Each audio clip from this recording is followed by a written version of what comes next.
Hey, everybody, and welcome to another episode of The Rebel Show, a place where we talk good news, good things, and God things. So, today I wanted to mention a little bit about. I don't really trade stocks on the stock market right now or anything, but I think it's kind of been fun watching it just go up and up and up, and almost every day it's setting a record. And I think that's pretty cool. Like today it's up to 23,516, highest anyone that I know of has ever seen it, maybe the highest ever, I don't know. But it's pretty cool.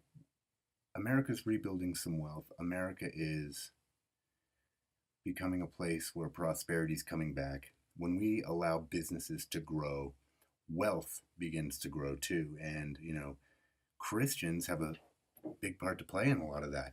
You know, if you think about it, there's a guy out there with a really good program called the Total Money Makeover named Dave Ramsey. And for years, he has been helping people get out of debt and begin to build wealth for years. If you listen to his radio show every day or anytime, most of the calls, or maybe half the calls, are people calling in to do a debt-free scream where they're out of debt and they're on the way to financial freedom and financial peace. And so this has been happening for years. And we really haven't begun to see the results of that.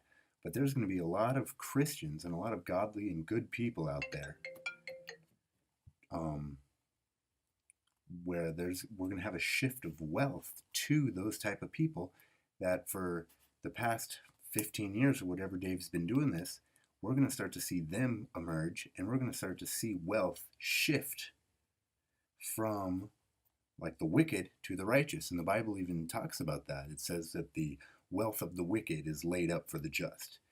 And I think this is a good time to start believing for that type of thing. Start believing for the wealth of the wicked to be laid up for you. And that the shift of wealth is going to come over here to the Christians. And we're going to be able to use that money to help people. We're not going to use it to buy a lot of indulgences for us. We're going to use that to influence the world, influence the nations. So when you see the stock market prospering, and you see the leadership in Washington start to release a new tax plan that looks like it has some good things in it, it's going to make even more wealth. It's going to bring wealth back to America. And that's a really good thing, because I believe that wealth that's coming back is going to have the potential to come to godly people that are looking for an opportunity and are looking for a way for God to use them. And there's people out there that have like the desire to start a business and hire a bunch of people. There are people out there that want to give to really good ministries and outreaches that are out there. There are people that want to travel and help great causes out there. And when we can get the finances in our hands, we'll have the money to actually go do it, or we'll have the money to support somebody who's doing it. It's fun to support ministries. I think it's great. You get newsletters every month saying, well, here's the good we're doing. Your dollar counts. You got to be careful. You want to make sure you're giving into a good place, but it's cool to see the wealth coming back to America. I think it's going to continue growing. I think God is going to continue empowering the people that have been praying for years to help our nation. I think he is in a work right now, and he's raising up people. He's raising up leadership to take on this crazy world, especially this crazy country. We need to get our country back on track so that we can be the most prospered, most powerful nation in the world. Not for us, but so that we can help a lot of the people out there. And I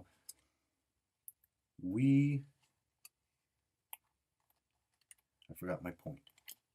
Darn. It happens sometimes. You get to talking and you get to one point, then you get to another one, and occasionally you forget one, but that's all right. So if we can get to a point where we are believing for this wealth, I think it can be transferred to us, and we can do a lot of good. So one thing I wanted to share tonight is I was reading lately in 2nd Chronicles chapter 34. The Old Testament's pretty cool. You really get to get some really good examples from things in the Old Testament. I like it. So 2nd Chronicles is talking about the kings of Judah and Jerusalem. And one that caught my eye was Josiah was king. He was after an evil king named Amon. He took over when he was 8 years old. He became king. And From a young age, he started seeking God. And after a few years of seeking God, he decided that he wanted to start to purge Judah and Jerusalem of all the evil things out there, the high places and the groves, the carved images and the molten images. He wanted to take down all the statues of the evil gods and get rid of all that. And so he started on a conquest to do this. So he went all through the cities and all through the towns, destroying and getting rid of all these different evil pagan gods and idols and junk that a lot of the older kings had. And he burnt a bunch of this stuff and he destroyed it and made it ashes, it talks about, and powder. Cut down the idols through the land.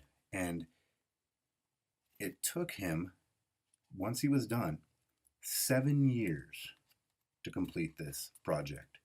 That's a long time. I mean, as a king, you don't have to go through a Congress, really.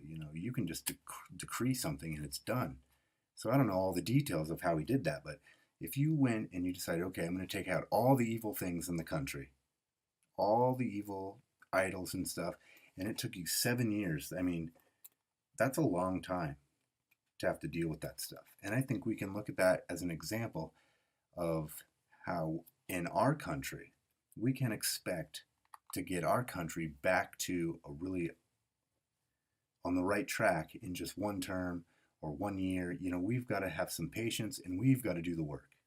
We've got a leadership that's ready to fight for us. We have to stand up and do the work. And we have to say, we are going to have to grind this thing out.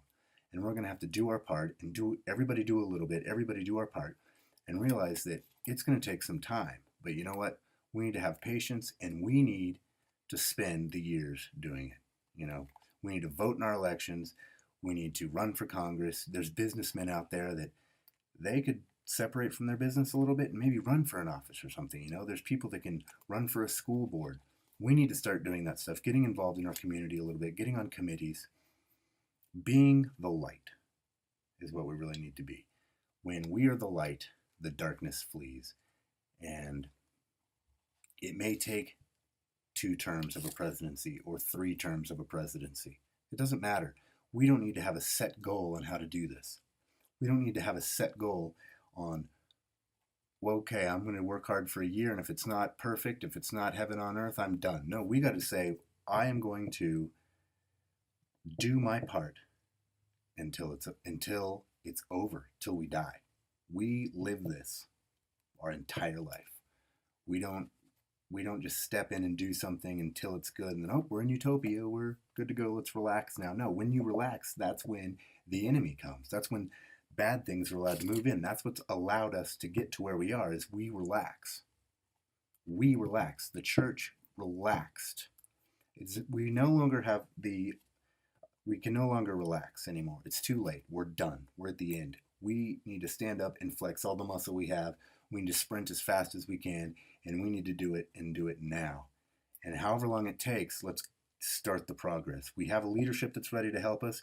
We have a vice president that is ready to help us. We have a lot of good things in our favor.